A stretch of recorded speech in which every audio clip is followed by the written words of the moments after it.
You recognize this guy? Yes, I do.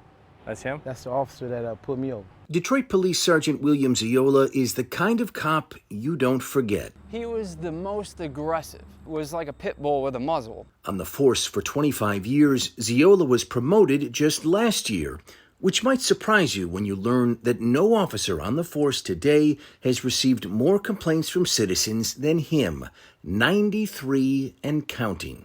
And among those filed against him and his partners, you'll find recurring allegations of improper searches, unnecessary force, and harassment. Stanley Perkins has been pulled over by Ziola, and not just once or twice, he says. I've been pulled over by him about 4 times. The first back in 2016, just as he was leaving work. And the first thing he said was, "Do you have any guns or drugs on you?" And I'm just like, I'm just getting off work. Snatched my door open, pulled me out the vehicle, walked me to the back, cuffed me, put me in the back of his scout car. Perkins said Ziola searched his entire SUV without finding anything. I mean, he was acting like straight up like a street guy. He called me a back and forth with different kind of names. Did he ever tell you why he pulled you over? No, he didn't. Why do you think he did? I was a black man in a BMW. He was let go, but about 6 months later, he saw Ziola again. This time, he says the officer claimed it was over a bad headlight. He snatched my door open, pulls me out the car again. I'm like, here we go. Another search of his car again yielded nothing. Perkins was neither arrested nor charged, but after both run-ins, he filed complaints against Ziola, alleging he was being harassed. Both were closed without any discipline. I think he thought I was a drug dealer. I'm a businessman, so I like nice cars. I buy nice cars because I work hard for it. So that doesn't mean I'm a drug dealer because I got a nice car. I will never forget that.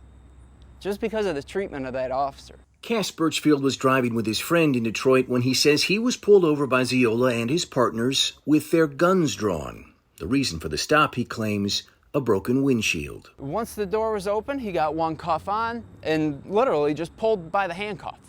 When I got home, I had cuts on my wrist from the cuffs. The most aggressive of the officers, he said, was Ziola, who searched his car and came up with nothing.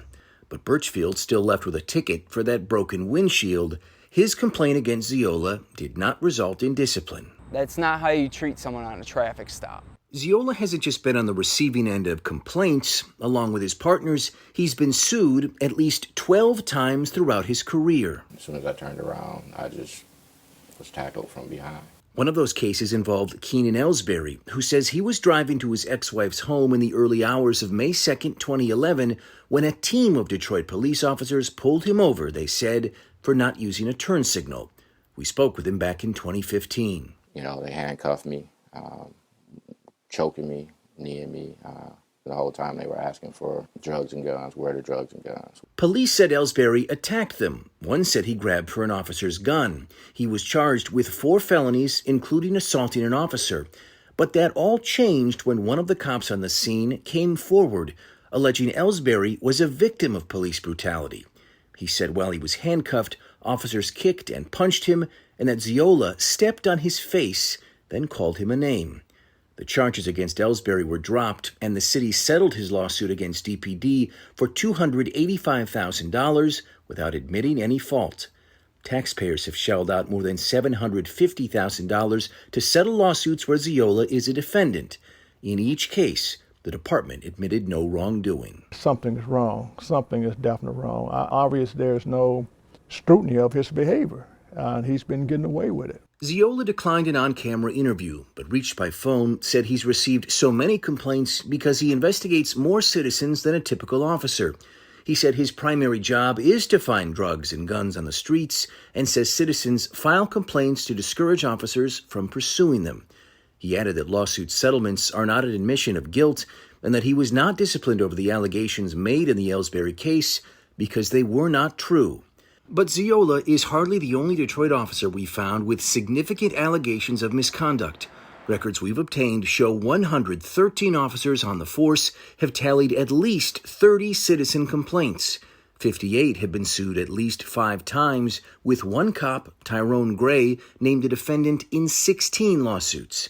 93 cops have been disciplined at least 10 times, with one racking up 85 punishments alone. The city would not release his or her name, saying they were exempt because they work in an undercover or plainclothes capacity. I appreciate your investigative reporting. When people see this on TV, they just shake their head. What is going on? Tonight, Officer Ziola's alleged and documented misconduct is under review by the department, and he is not alone.